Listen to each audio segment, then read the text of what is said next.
So, as we've kind of been talking about the last couple of classes, the exam, I made it available yesterday. As I kind of said in class, the last time you can turn it in is the end of the day Sunday, so at midnight. So if you want the full 2 hours to work on it, it means don't start it any later than 10 o'clock on Sunday night. We went through some of the problems I kind of thought were the most important over those midterm practice problems. I have a couple of ideas of things I might kind of work through and just kind of review with you. But I want to start out with if anybody has any specific questions over a problem of those midterm problems or any of the homeworks. I want to kind of give you an opportunity to ask that first. Anybody have any questions over specific problems? No? Okay. So one thing, so let's go.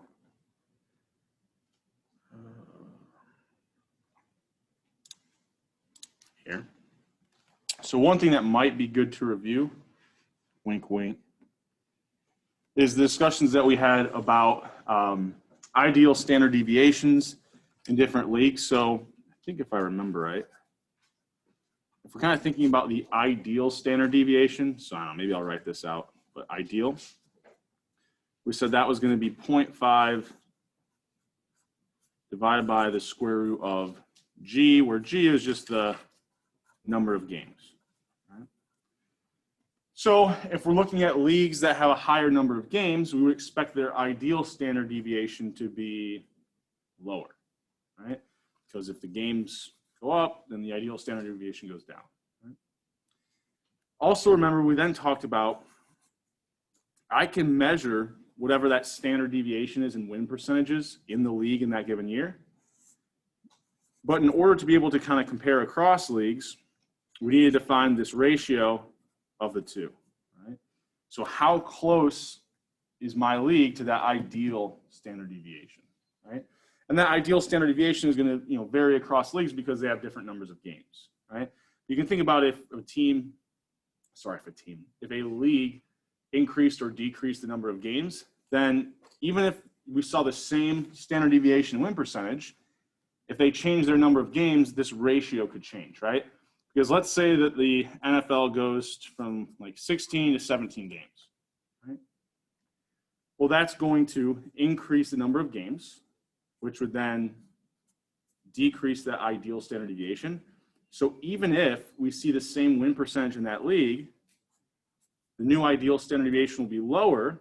So the ratio, right, if the denominator gets smaller, that would actually send the ratio up, right? Even we saw the exact same performance, but now it's that there's one more or two more games in the season, that would actually still drive that ratio up. So kind of go back, maybe revisit kind of the day in which we talked about I think it was actually might have been the first lecture on competitive balance where we kind of started comparing across the leagues these ideal standard deviations, right? And kind of thinking about the ratio of what the actual standard deviation is to the ideal. Okay. Any questions on that? So this was also kind of along this discussion. And I don't know, let's make it a higher number. Let's do 18 games, but it doesn't really matter. So let's say the NFL adds more games, right? If I'm just thinking about what happens, this isn't on the screen, hold on. If I'm thinking about, actually, can I zoom out a little bit? There you go. Yeah, so just the quantity of tickets, right? And then we kind of think about price of tickets, right? So I'm thinking about a ticket market where, this runs out here. Here's my capacity. Here was maybe, let's say we had an example where maybe previously they were monopolizing the market, but demand was high enough such that they sold out. Right? So you can kind of think about, here's the price of the ticket here. We'll call this P1. And the quantity we were selling out at was Q1. if I go to a higher number of games, what's going to happen in the ticket market? So the ticket market is kind of for each game, right? Capacity, right? I can think about capacity, how much I'm selling each game. With more games in the season, what happens to the demand for each game? Yeah, it goes down. So you can think about it in a couple different ways. Now, essentially, there's more substitutes, right? There's more days available to go attend a game. If it's the same overall demand for the sport, it's kind of another way you can think about it is it's being divided into smaller pieces now. But whatever the reason, right? And actually, I didn't want to draw that as extreme. I'll actually draw it right here. So kind of call this demand and marginal revenue 2. So we saw this decrease in demand going to that higher number of games. Now, it may not be that there's a decrease in demand overall for the sport, right? It's just that per game, we're thinking about there's a reduction in demand. So now I drew this one kind of a little special. So marginal revenue, I had tried to draw so it's exactly hitting at that capacity point. So we could see there was no change in quantity, and we just see a much lower price, right? Now, if they were meeting capacity, if the demand shift was great enough, call this, I don't know, marginal revenue 3 and demand 3, we could end up selling it. We could see a reduction in quantity, right? But it's not necessarily that we have to see that, right? It kind of depends on how large that demand shift is. Now, no matter what the shift, we'll see this reduction in price, but we may not see capacity actually be reduced if we were, we're already kind of selling at capacity and the demand shift isn't that much. Okay. Any questions on that one? Okay. So yeah, kind of reviewing kind of this idea, thinking about how that change in games impacts the ticket market. Those will probably get some good things to review before taking that exam. Okay.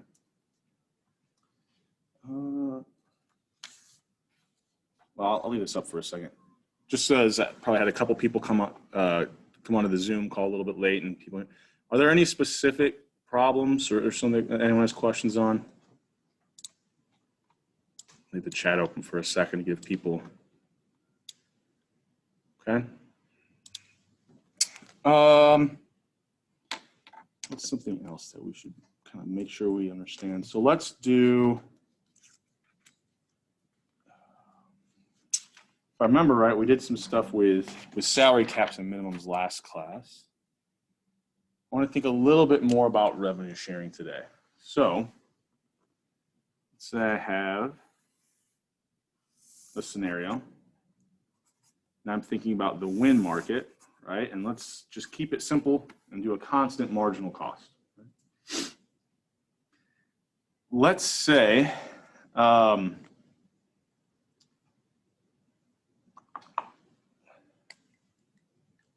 think about this. Let's say we've got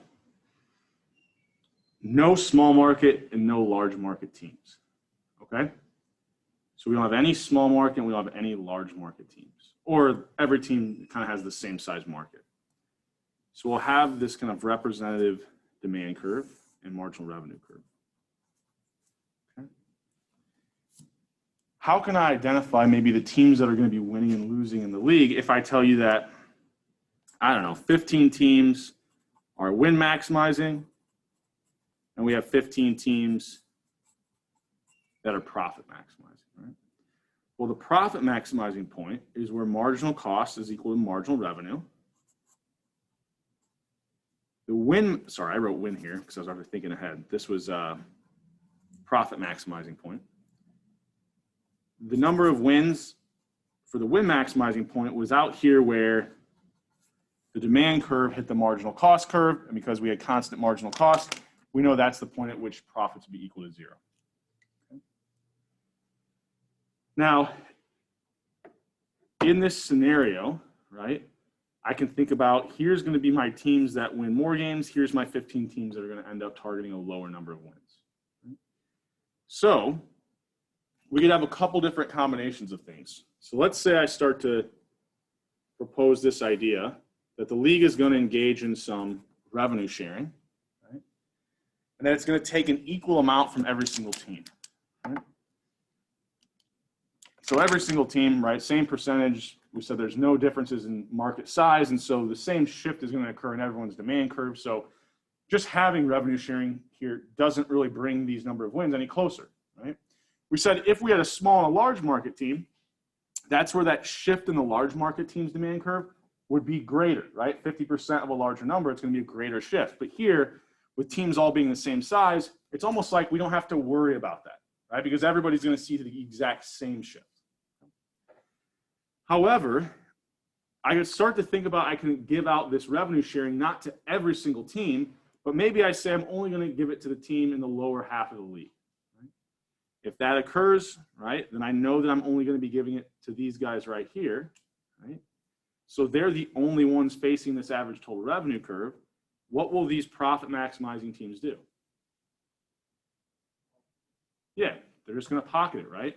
There's additional revenue not tied to the number of wins I get. So in order for me to increase profits, I should just not change my costs at all, not increase my costs, and just stay at the same point, right? Because this new amount of money isn't tied to the number of wins. Now, if I gave this to the kind of high quality teams in the league, or the teams that win the most games, then what would happen? Yeah, so they're not going to stay at the same level, though. They can do what? Yeah, increase a little bit, right? Push out to this point where with that additional revenue now, kind of call this win two, I guess, right? Where profits are equal to zero now, where that average total revenue hits that marginal cost curve. So, I could do some different things like that. Like, we're only going to give it to the high quality, or the teams that win the most games versus the teams that win the fewest. We could start to think about if I have differences in profit and win maximization. If I gave this to all teams, what would happen? Well, it would be the exact same scenario, right? It actually wouldn't matter because it would still see that these win maximizing teams increase their wins even more, and so it would just make competitive balance even worse no matter who we give it to in this scenario. Unless we give it all to the small market teams, we'll just increase their profits and keep competitive balance the same, but at least it hasn't gotten worse, right? But this is hopefully a simplistic view in that even if they are profit maximizing, potentially having that money in the future allows them to do some other things that generate increases in demand for their team. And so then maybe we see a shift kind of years to come. But in the current year, right, thinking about just one point in time, this would be the direct effects. Okay. Any questions on thinking about this? Okay. One thing I would maybe, what is the possible reason NBA and NHL have adopted a weighted lottery? Oh, okay.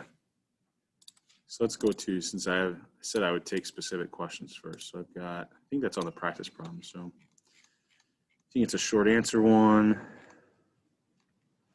So what's one possible reason why the NBA and NHL have adopted a weighted lottery to deal with tanking issues while the MLB and the NFL have not? So this one, I probably, to make this a better exam question, I would have said like I probably just would have kept it just to the NBA. So I might have gotten rid of this and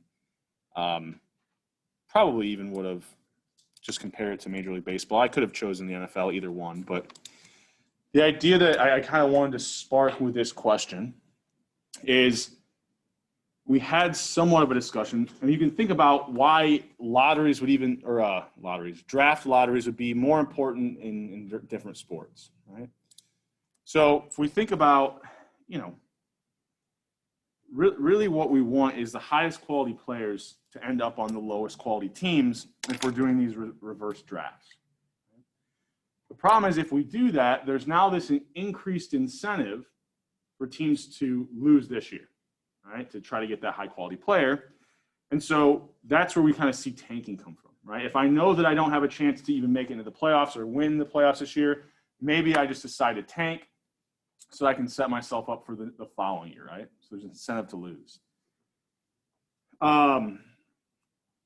If you think about the impact that a player can have, right, on a team, we usually and we'll get more into this actually after the exam, But kind of that's the marginal product of their labor, right?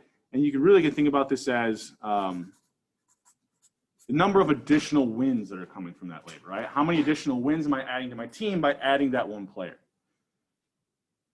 So if we look at the NBA, where we typically see smaller roster sizes, we have a smaller number of players in the court at the same time, any one player, because of that, is going to have a greater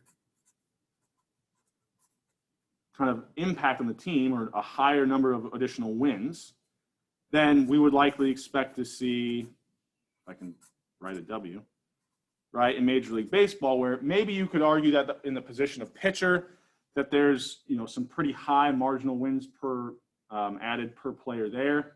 But, you know, I think we had a little bit of discussion. It's probably that in the NBA, any one player has a larger effect, right? So because the NBA, any one player has a larger impact, or their marginal productivity of labor, their marginal wins that they add to the team is higher, well, then that's an increased incentive for the teams in the NBA to lose to get those top draft picks.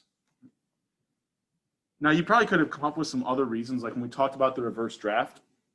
Another things that we said was, what makes that top pick more coveted as well? Well, let's say if I think about, I had, what do you think about the quantity of labor here? As I add, and here, you know, we can think of this as labor units, almost like quality of labor units.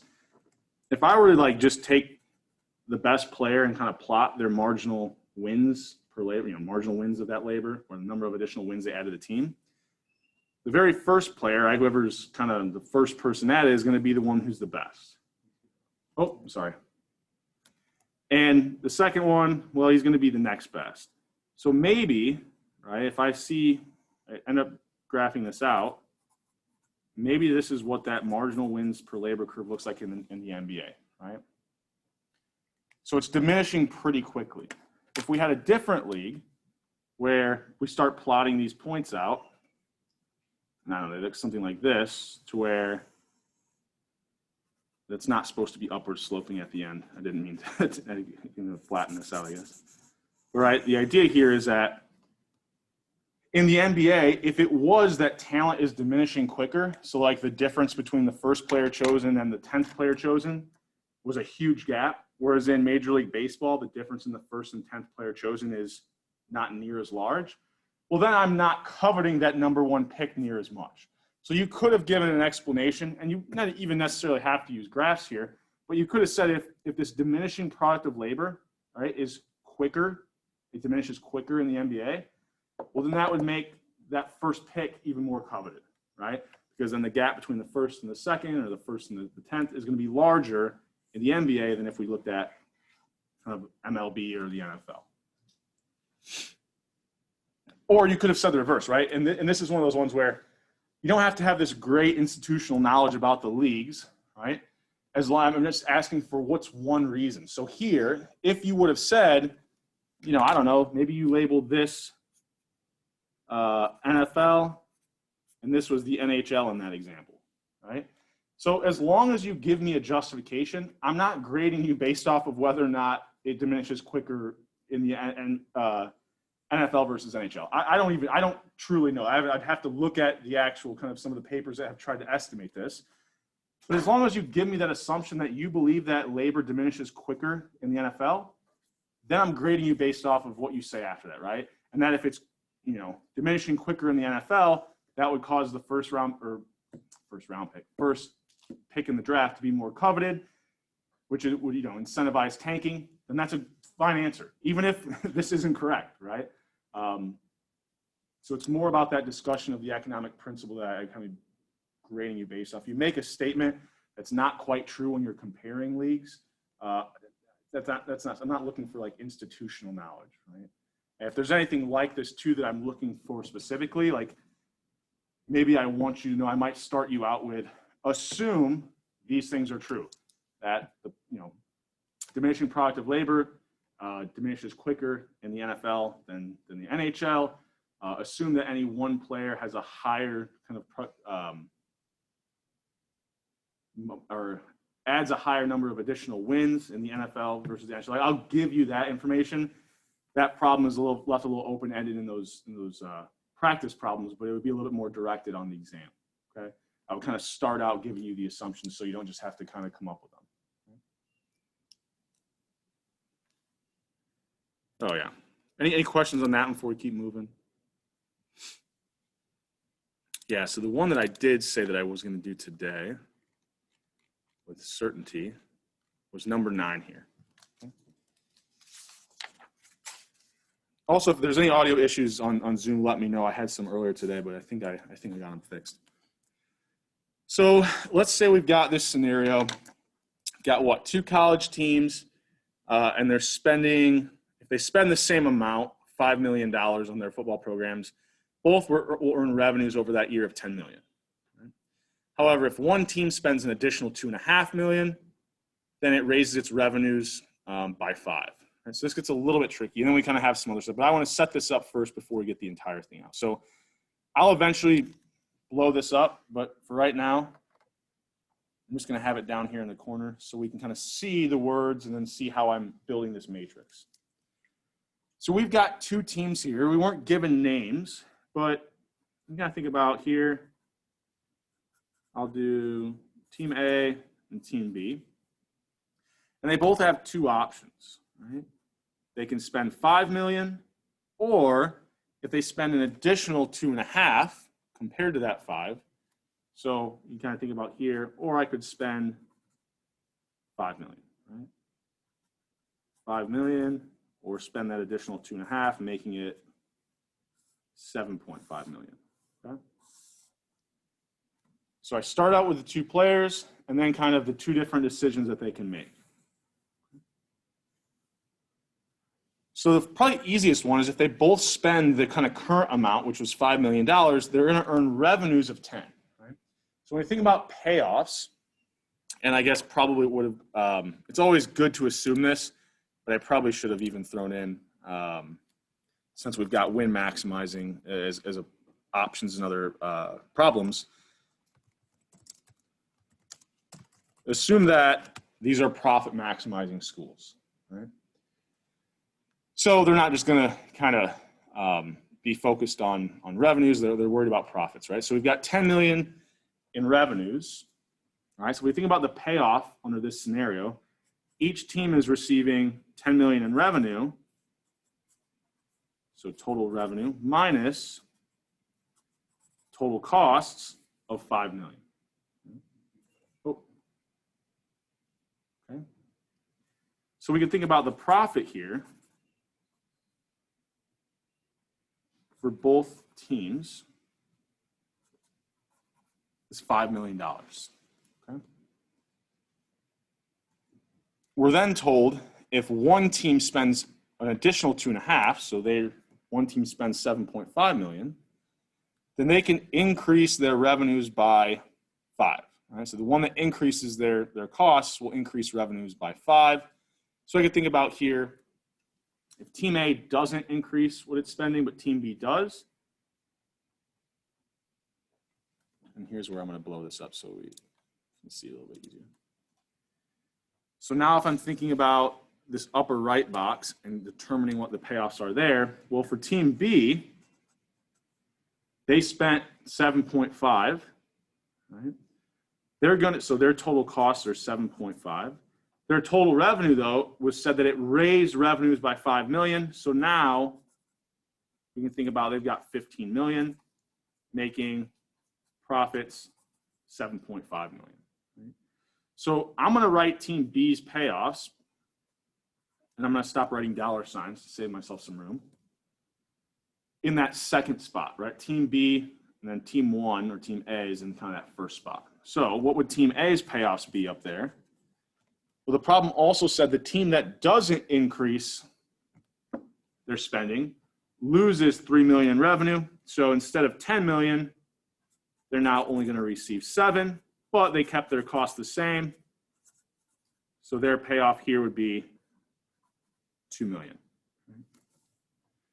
And then kind of the other scenario held as well. If team A was the one that spent the additional money, now basically these would just flip-flop, right?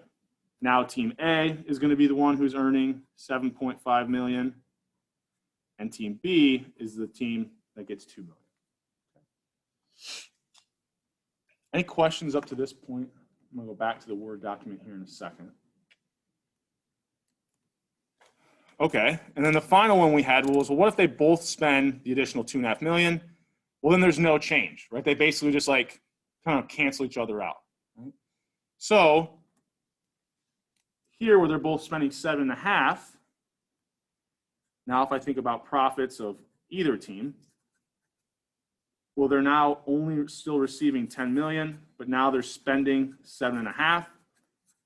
So each team has profits of 2.5 million. Probably just should have wrote the M's there. Might have made it a little bit easier. Okay, so that's how we just get the normal form game set up, right? I mean, to be honest, if I ask you a question like this in the exam, if you just make it this far and you've got everything right, it's going to be a majority of the points, right? Kind of just getting these set up correctly. Now, the final points would come from probably asking you a question like, what is the Nash equilibrium, right? Where are these two teams best responding to each other? So the easiest way to do this is think about, okay, if team A decides to spend 5 million, what is better for team B to do? Well, 7.5 million is better than 5, so that's my best response. If team A assume that they do spend more money, well, now what is it better for team B to do? We look at these two values. 2.5 million is the better response, right, for team B. So I've got team B's two best responses. What if we assume team B doesn't spend any additional money? Well, then for team A, which of these is a better scenario? 7.5 million. If team B does spend the additional money, what's better for team A to do? Still spend the additional million. We end up with this Nash equilibrium where both teams are spending a higher amount, right? But not only this is a Nash equilibrium, this is an example of something else that we talked about. This is there's two words. First word, prison. Yeah, prisoner's dilemma, right? Where we end up in a Nash equilibrium where the payoffs are both lower, or lower to both teams, rather, than if they could agree to make different decisions. But there's always this incentive pulling them away from that kind of outcome, because if I'm the one that's spending more and the other doesn't, I can increase my revenues a lot, right? So we kind of end up in this less desirable outcome, but it nonetheless will be the Nash equilibrium. Any questions on that or anything else I could ask you there? So I would say be real careful. Let me see, make sure in the chat. Yeah. I would say be really careful here when you're looking at kind of how the word problem lays it out. If it's giving you revenues and you're having costs as well, you need to think about, I should be calculating profits out of this, right? Because these teams are going to be we assume that, until we're told otherwise, that kind of teams and individuals are really profit maximizing. Now, if we don't write the profits in here and we just wrote revenues, we might end up with a very different outcome in that normal form game. So be thinking about profits when you're thinking about setting up an example like this. Yeah.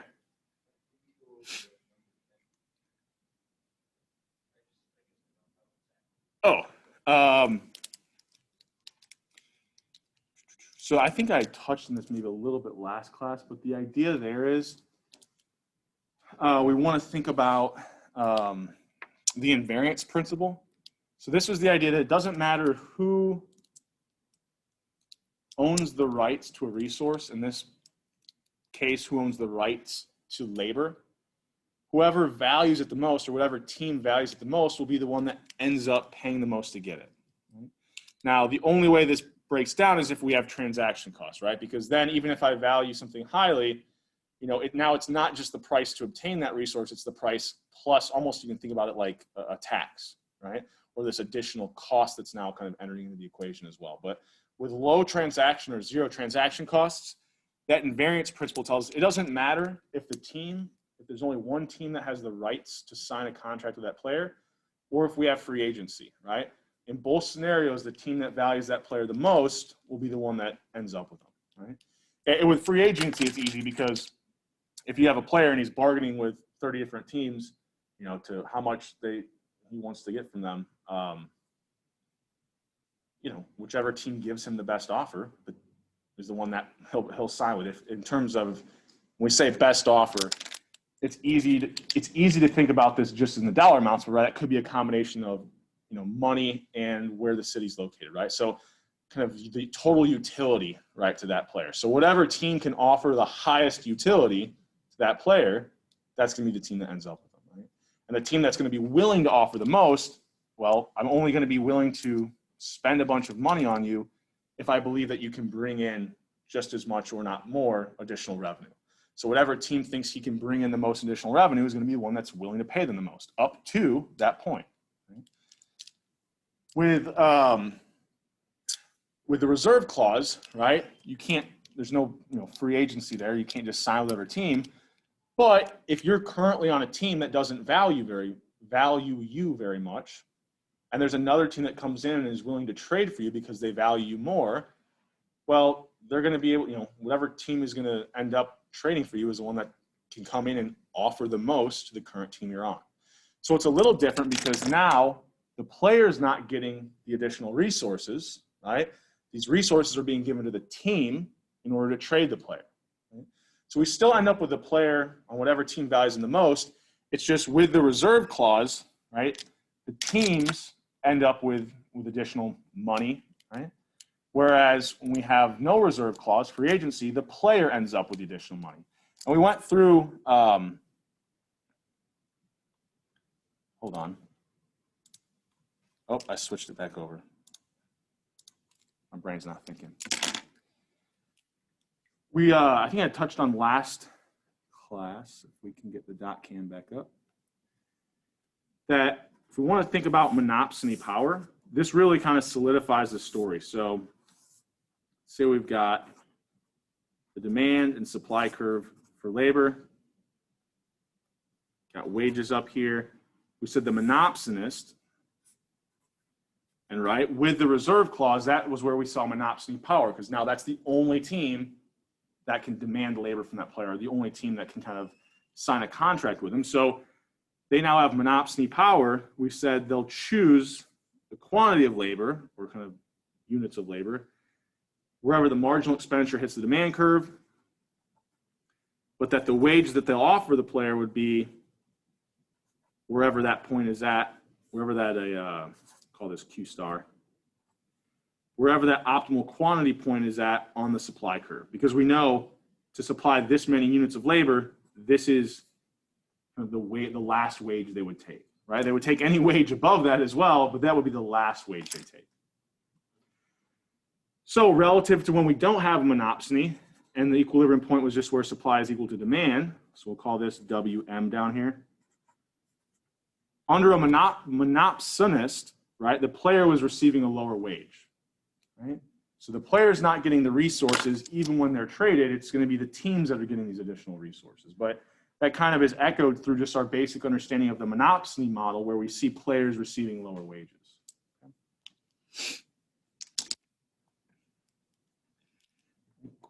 Any questions on, any other questions on that one, I guess I should say? Okay. Any other questions, specific questions over anything at one of these practice problems? No? Okay. There was one more thing. There was something that I had on my list of things I wanted to work through if we had time. So one thing that might be good to review is the last discussion that we had on taxes and raising revenues to kind of bring a team into a city, right? So we said a couple things. I would go over vertical and horizontal equity. Horizontal equity was that we were going to tax people who, benefit the most from using that good, right? So this would be the idea that they were taxing hotels, right? Because they thought people coming in to, go to games or go to these museums are more likely to be staying in these hotels. And so we're getting horizontal equity because we're not taxing our own citizens. We're taxing the people who are actually coming here to use these goods. Vertical equity is basically income taxes, that we should tax people more who have the highest ability to pay, right? Or you're trying to target kind of that wealthier class or the upper end of the income distribution with your taxes, or that if you make more money, you should pay a higher percent of the tax. Right? So those were vertical and horizontal equity. Might be good just to kind of review the notes from that day when we talked about that. But the other thing that we went over, and is good to have a good discussion on, was that what types of goods do we want to tax the most? So I'm gonna have to zoom out here to get this all on the same. Okay. So let's say I'm gonna try to draw this supply curve as similar as I can. I want it to be identical, right? Then let's say I have a relatively inelastic demand curve. Right? So inelastic means that with huge price changes, I still might not see quantity change very much at all. So if I have a pretty inelastic demand curve, and one way I can remember that is, well, I could think here, the quantity doesn't vary very much, even though the price is varying a lot. Right? I could drop the price a ton, and the change I see in quantity demanded doesn't really change much. So this is what we would say is kind of inelastic. Right? And then let's say I have more of a elastic demand curve down here, right? Where even if I see small changes in price, I just saw a huge change in the quantity demanded, right? If we think about, we've got quantity down here on our x-axis. We okay with that discussion? Any questions about that? Like I said, we didn't really review or kind of go back over elasticities. I know they talk about those in 201. And it's not quite as easy as, there are different elastic, your demand curve has different elasticities at different points on the curve. And it's not completely synonymous with how steep it is. But for the sake of what we're going to use elasticity for, it's okay to think about it as we're looking for inelastic versus elastic demand curves. Elastic is more horizontal, inelastic is more vertical. Okay? So if we do the same tax, I'm going to see if I can draw this. I might have to use dashes, otherwise it's probably going to look like trash. So I want to do about the same amount, about the same shift in each one of these. So I'm going to call this is my supply curve plus the tax. And I tried to have the same tax on both of these goods, right? I'm trying to draw this as to scale as I can. So now I've got the dashes. I'm drawn out nice, okay? So we can think about where the new kind of equilibrium point is going to be is where my supply curve plus the tax hits my demand curve. Because once I institute a tax, it's essentially like, remember, the supply curve is marginal costs. Well, now that I add this tax, I've just increased the marginal cost of producing this good. So we end up at this point where the supply curve that includes the tax hits my demand curve. And I can think about how much revenue is kind of earned here. Well, the difference between these 2 points, or the difference between these two supply curves, is just the value of the tax. So you can almost think about it as here, that's the value of the tax times whatever that equilibrium quantity is. This area would be government revenue. Right? If I think about that same area down here, okay, I saw a much greater reduction, so I can kind of come down here. The difference between these 2 points would just be the value of the tax. Okay.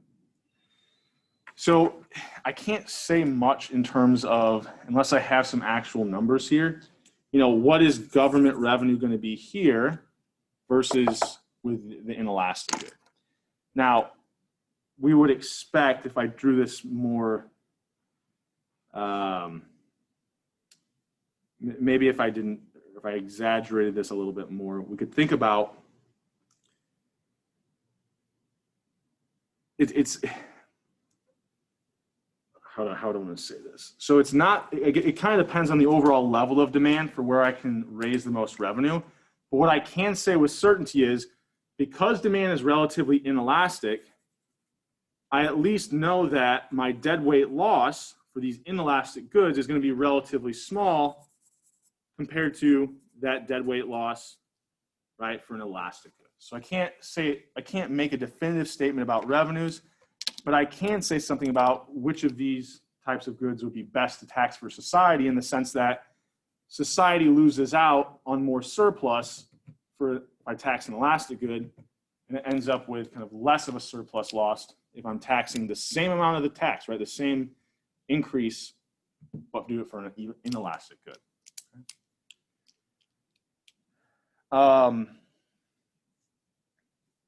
Any questions on that?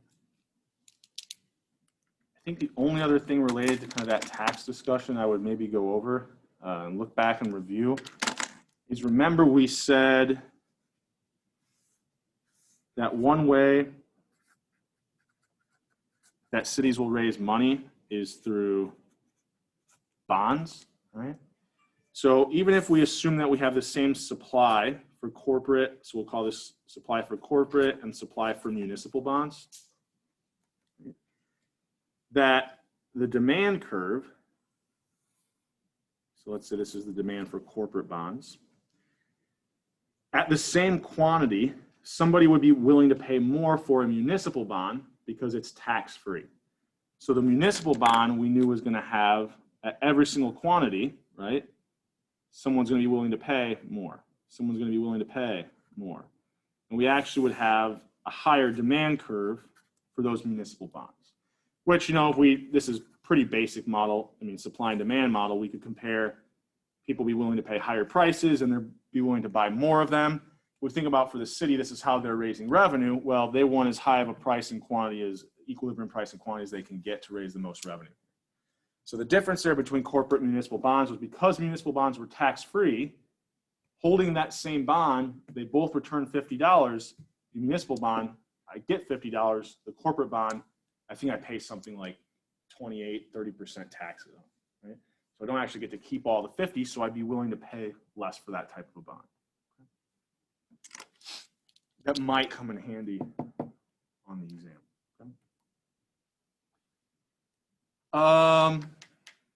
So we went over a game theory one. I definitely would make sure you understand how to get through those types of problems. I would even suggest going back,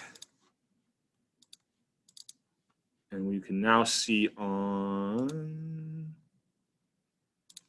Canvas that if we go to Files, I've got a folder for homework 2, and I've got an answer key up there. So I would review the game theory example for that homework as well.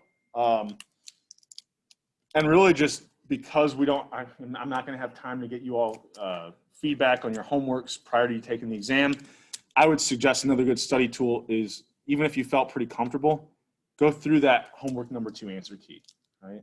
Because I try to be as detailed as I could in it and kind of put some things in there that I might not even count you wrong for, but are good to be able to know kind of what the complete model would look like.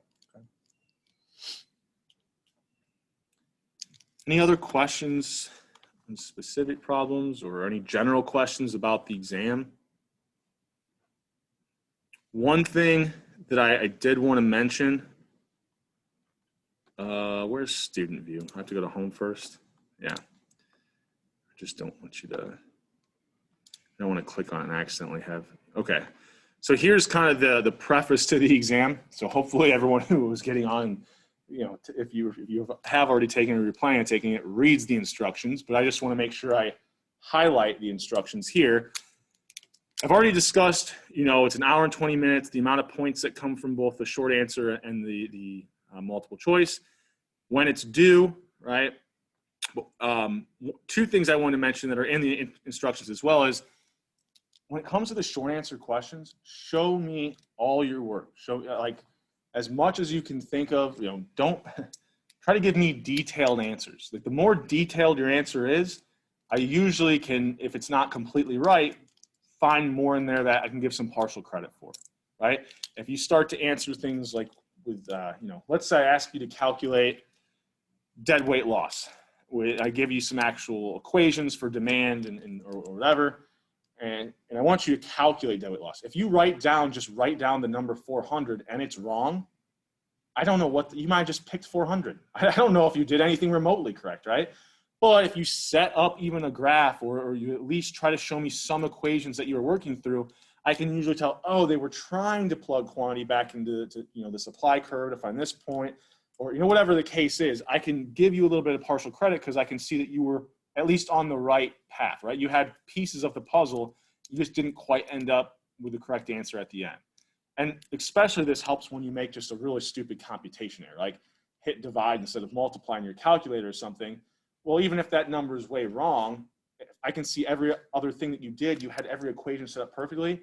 You just made a calculator error. I'm not going to take off near as many points. But if you just write down that wrong value, I have no idea what you did, right? And I can't retrace where your errors were. So show all your work or as much work as possible.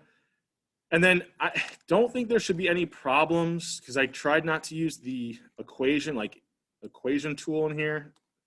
Yeah, so if I go through there, I don't think there's any. But try to use, in this order, these web browsers if you can. I would say the first one I prefer is Google Chrome, then Firefox, then Internet Explorer. Just try to avoid Safari. There's certain things when I write these exams or these quizzes, the quizzes we've had for this class, I haven't had to include them. But anytime I include like equations or sometimes pictures or Safari doesn't like some of it for some reason and it just doesn't show up, right? Well, that's a problem. If that's part of the problem, that you need to know that equation. And so try to avoid using Safari, right? I don't know what that entails for every individual, but try to plan out that you're on one of these web browsers, okay? Any other questions from me about the exam or about problems in particular? Yeah. Do you have any study hours right now? Like office hours if you want to come. I will be, usually don't have office hours on Fridays because I usually have to get out of here a little bit early. But I should be available tomorrow morning, so anytime really, but probably between 10 and noon. If you want to set something up to meet then, I could do that like via Zoom or if you want to come by my office.